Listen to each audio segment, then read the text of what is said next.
ሰላም ሰላም ሰላም ውድና የተከበራችሁ የኛ ተወዳጅና እንቁ የሆናችሁ ቤተሰቦች እንደምናላችሁ ነው ያለሁኝ። እግዚአብሔር የተመሰገነ ይሁን።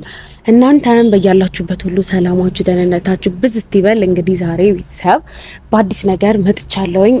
ሰሞኑ ለሩታ አንዳንድ ነገር ይዤ ሄጄ ነበርና ለምን ሚዲያ ላይ አምጥተሽ አሳየሽ? ምርጫ አታቂም የሆነ ነገር ያላችሁ ሰዎች አላችሁ። የስጦታ ምኑ አይታየም ይባላልና እኔ ቢያንስ ማለት ነው አስቦ ከተውት ውስጥ አይደለሁምና እንደዚህ ስል የሆነ ነገር አድርጌያለሁ ለማለት አይደለም፣ ግን ቢያንስ ዝም ካሉ ትሻላለሁ ብዬ ስለማስብና እናንተን እንደ ቤተሰቦቼ ስለማይ እያንዳንዱ ነገር ላሳያችሁ በሚል እንጂ ሌላ ነገር አስቤ አይደለምና ሌላ ነገር አድርጋችሁ የተረጎማችሁ ሰዎች እንደዛውም ደግሞ በጥሩ እንደዚህ ብታረጊ እንደዚህ ብላችሁ ያላችሁኝም አላችሁ። ግን ያው አንዳንድ ጊዜ መጥፎ ነገር ሲበዛ መታችሁ ትናገራላችሁና ለዛ ነው እያወራሁኝ ያለሁት። እንደዛ ያላችሁኝ ሰዎች እኔ ሌላ ነገር አስቤ አይደለም። ለምን አምጥተሽ አሳየሽን ከሆነ ኖርማል ነው ለኔ ማለት ችግር የለውም፣ ግን ሌላ ነገር አስቤ አይደለም ለማለት ነው። እና ደግሞ ስጦታውን እናንተ ብቻ ሳትሆኑም ሩታም በጣም የተደሰተችበትም የወደደችውም ይሄንን ደግሞ ነግራኛለች። እኔ ደግሞ ዋነኛ ሀሳቤም ፍላጎቴም ነበረ ትንሽ ለሷ የሆነ ነገር ይዤ ባለመሄድ ቅር ብሎኛል። በቀጣይ ደግሞ የመሄድ እድል ካገኘው እንዳማከራችሁኝ የኔ ቤተሰቦች እስኪ ያንን ነገር ለማድረግ እሞክራለሁ እግዚአብሔር ፍቀድልኝና እና ቤተሰብ ዛሬ ለአንድ መልእክትን የመጣሁትኝ ያ ምንድነው ለአብርሽ የመጨረሻ ማስጠንቀቂያ መስጠት እፈልጋለሁ።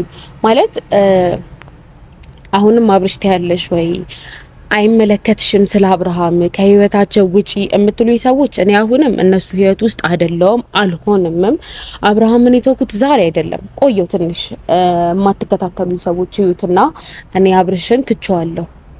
ምክንያቱም የነበረውን ነገር አይታችሁታልና ከዛም በላይ መሄድ ስለሌለብን ቆሟል ማለት ነውና እሱም እኮ መሆን ያለበት ከሚስቱ ጋር ነው፣ ግን እሱ ነው ከሚስቴ ጋር አልሆንም ያለው። አይታችሁ ከሆነ ሄርሜላ ከአብርሃም በመራቋ ምን አይነት ሁኔታ ላይ እንዳለች እንግዲህ ታውቁታላችሁ ብዬ አስባለሁና እያያችሁ ከሆነ ከሚዲያ የራቀ ምንም ነገር ስለሌለ እሱም ቢሆን ሄርሜላ ስገፋው ነው ወደ ሚስቱ ሄደው። በዛን ምክንያትም ሩታ አክብራም አልተቀበለችውም፣ በስነ ስርዓትም አላወራችሁም። በቃ ምን ልበላችሁ፣ እንዴት ነው አንድ መንገደኛን እያፌዛችሁ የምታሳልፉትና ትላንትና በሰሩት ነገር ያየነው ያንን ነውና ከዛን አንፃር ለአብርሽ ማስጠንቀቂያ መልእክት ይዤ ነው የመጣሁት ማለት ነውና ምንድነው አብርሽ ለምን ወዲያ ወዲህ ትላለ? አንዴ እኔ ጋ፣ አንዴ ሄርሜላ ጋ፣ አንዴ ነጻነት ጋ። በነገራችን ላይ አብርሃም ሴቶቹ ቁጥር ስፍር የላቸው፣ በጣም ብዙ ናቸው። ስለሆነት ከሌ ቢባል ትጋረማላችሁ እናንተ ግን ያው አታምኑም እንጂ ማለት ነውና ነጻነትም የሆነ ሳለ የሆነ ነገር ይዛ ስትወጣ በጣም ብዙ ነገር ተብላ ነበር፣ ግን እውነት ስላላት አላፈረችም። እኔም እንደዛ ሄርሜላም እንደዛው። ከዛን ደግሞ በዚህ በኩል ሚስቱ አለች። ከነሱ ሴቶች ውጪ ደግሞ በጣም ብዙ እንዳሉ እርግጠኛ ነኝ። አሁን እሱን ለማለት አይደለም፣ ግን ለምን አትሰበሰብም? የኔ ሀሳብ ማለት ነው። አንዱ ሲታወቅ ለምን ወደ ሚስት ትሄዳለህ ማለት ልጅቷ እኔ ትክክል ናት ብዬ ነው ማስበው። ምክንያቱም ሲፈልግ ይመጣል፣ ሲፈልግ ይሄዳል። ያንን ሰው ደግሞ መቀበልም የለባትም ማቅረብም የለባትም። ትክክለኛ ነገር ነው ያደረገችው። ግን ተወደው ስለነበረ ስለምትወደው እና የልጇ አባት ስለሆነ ነው እንደውም ተቀብላ ከሚሰጠው ለሱ ማለት ነው እሱ እንደሚያደርገው ነገር እና እሱ እንደሚሆነው ሁኔታ ለሱ ከሚሰጠው ክብር በላይ ለሱ ከሚሰጠው በላይ ቦታ ሰጥታ እያናገረችውም ለሱ እያደረገች ያለችውም ነገር ማለት ነውና ከዛን አንፃር አብርሽ ለምን አትሰበሰብም? እውነት እኔ የኔ ሀሳብ ቤተሰቦች የኔን ሀሳብ ትደግፉታላችሁ ብዬ በጣም እርግጠኛ ነኝ። ምክንያቱም ባለትዳር ነኝ ብሎ ካመነ የልጅ አባት ነኝ ብሎ ካመነ ሲቀጥል ደግሞ እኔ ሚስቴ ሩታ ናት ካለ እና ደግሞ የምወዳት ማፈቅራት ህይወቴ ናት የሚላት ሴት እሷ ከሆነች አንዴ ሄርሜላ ላይ የእውነት እስኪ እናንተ ራሱ ፍረዱ። ኢንስታግራም ላይ ምናምን ግቡና እዩ እስኪ እውነት ማለት እኔ አይገባኝም በቃ ሁኔታቸው ማለት ነው። እኔ ጀስት ጓደኛዬ ነው ከምለው ሰው ጋር በዛን ልክ ወንድ ሆኖ ገደብ አለው አይደለ? እንዴ ሁሉም ነገር አልሆንም። ማንኛውም ሰው አይሆንም፣ ገደብ አለው መስመር እስካልሳተ ድረስ። ከዛ እዚች ጋር ደግሞ የሆነ ሰውን ሲያገኝ ሌላ ሰው፣ የሆነ ሰውን ሲያገኝ ሌላ ሰው። ለምን አትሰበሰብም? ለምን ሁላችንም ጋር የሆነ ትንኩሽ እንደሚል ሰው ትደርሳለ?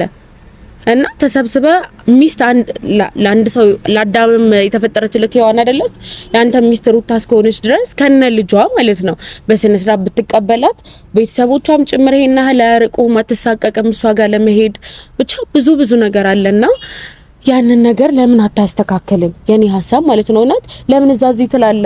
ወይ ደግሞ ተንዘላዝለህም ይሁን ሮጣህም ይሁን ካልጨረስክ እዛው ብቻህን የሌሎች ሴቶችን ህይወት ለምን ታበላሻለህ? የሚስትህንም የኔንም የነጻነትንም የሄርሚላንም በጣም ብዙ አሉ ደግሞ ያልተጠሩ ማለት ነውና ለምን እንደዛ ታደርጋለህ? እኔ አሁን ለኔ የተፈጠረው ወንድ አንድ ከሆነ ይሆናል፣ ካልሆነ ደግሞ ይተዋል አይደለ? ያ ነገር ነው የሚፈጠረው የትኛችንም ህይወት ውስጥ እና ለምን ይሄን ያህል መንገድ ትጓዛለህ? ማለት እኔ አስፈላጊ ነው ብዬ አላስብምም አላምንምም። እና ቤተሰብ እናንተም አስብለታለሁ አብርሽን እንከተላለን የምትወዱት 400 ምናምን ሺህ ተከታዮቹ ምከሩትና ልጁን ተረጋግቶ እንዲኖር ማለት ነው። እዛ አትበል፣ አትንዘላዘል፣ እውነት አትሩጥ ወደዚህ ጥሩ አይደለም። በቃ መጨረሻ ላይ ሲደክም ታፍርበታለህም ጭምር። ያኔ እኔ እንደሆንኩት እንደምትሆን እርግጠኛ ነኝ። ግን አላቅም እኔ አንተ አፍረትም የሆነ እኔ እንጃ ሼም የሚባለው ነገር የለም የፈጠረበት አይነት ሰው አይመስለኝም። ባህሪውና ስነ ምግባሩ ራሱ በጣም ከባድ ነው። እውነት ለሚስቱ መጠኔ እኔ አይመለከተኝም። ግን አሁን መናገር የምፈልገው ነገር ቢኖር በዋነኝነት አብርሽ ይሄንንም ቪዲዮ አድርሱልኝ ለአብርሃም የሆነት በደንብ እንዲያዩ ፈልጋለሁና ለምን አትሰበሰብም? በቃ ማለት ወደ ሚስትክ ጥቅልል ብለ ስብስብ ብለ ተቀመጥ፣ ይቅርብ ወደዚህ ምንም ነገር ቢሆን እና የመጨረሻ መልእክቴ ይሄ ነው። እና ቤተሰብ ዛሬ ደግሞ አጋጣሚ ሆስፒታል ሄጄ ነበርና እኔ የአብርሽ አልኩኝ የአብርሽ ልጅ መሆኑን አላቅም እኔ እና የሩታ ልጅ ግርዛት ነበርና እንዴት ነው ታውቁታላችሁ መቼም ወንድ ልጅ በተወለደ በሰባተኛው ቀን ነው የሚገረዘውና ትንሽ ከፍ ካለ ያስቸግራል ምናምን ተብሎ ስለሚታሰብ እንግዲህ እናትም ሆና ጭንቀቷን እንጃ አያትም እህቶቿ ምናምን ነበሩና በዛን መሃል አብርሽን አይቼዋለሁ። ሌላ የአብርሽ ጓደኞች ናቸው ያሉት እና ምን ለማለት ፈልጌ ነው ጭንቀቱን ይሁን ነገሩ ይገባቸዋል ብዬ አስባለሁኝና በጣም ነበር የሚያሳዝኑት። በተለይ ሩታ እውነት እንጃ እንደሚባል አላቅም። እና ዛሬ የልጃቸው ግርዛት ነበር እንደ ቀልድ ማለት ነው። ስለሆነስ እስኪ ያስቡት ፋሚሊ ወደ እናንተ ጋር ወደ ሚዲያ ከመጡ ጊዜ ጀምሮ እዚህ ደረጃ መድረስ ማለት በጣም ትልቅ ነገር ነው። ግን ያው አባት ስትሆኑ የአባትነት ክብር፣ የአባትነት ወግ፣ የአባትነት ብቻ አባት የሚለውን ነገር ቢኮን ጥሩ ነው እና ከዛን አንፃር ነው እኔም ይሄን ለመናገር ያቻልኩትም የፈለኩትም ለሌላ ነገር አይደለም። በመጥፎ አዙራችሁ የምትተረጉሙ ሰዎች በመልካም ለማየት ሞክሩ። እና ቤተሰብ ዛሬ የሩታ ልጅ ግርዛት ነበር። ለግርዛት ግን ምን ይዘጋጃል እኔ አላቅም። ማለት ብቻ እኔ እንጃ በጣም እንደሚያማቸው እስከሚደርቅ ድረስ በጣም እንደሚያስቸግር ምናምን አውቃለሁ። ወንድሜ ተገርዞ ስላየሁኝ እና እርግጠኛ ነኝ አንዳንድ ነገሮችን እናያለን እና ከዚህ በኋላ ከባድ ነው። ብቻ ሩታ ጽናቱን ይስጥሽ እውነት። እንዲሁም አራስ ቤት እንዲሁም ያስቸግራሉ። ከተገረዙ በኋላ ደግሞ በጣም ከባድ ነው ያለው ነገር። ዳይፐርም ሲያስሩ የሆነ ነገር ያቃጥላቸዋል፣ የሆነ ነገር ይሆናሉ። ብቻ ብዙ ነገር አለ። ልጅ ያሳደጋችሁ ሰዎች ከኔ በላይ ታውቁታላችሁ። እኔ በታናናሾቼ ነው ያየሁት እንጂ ያን ያህል የማውቀው ነገር የለም።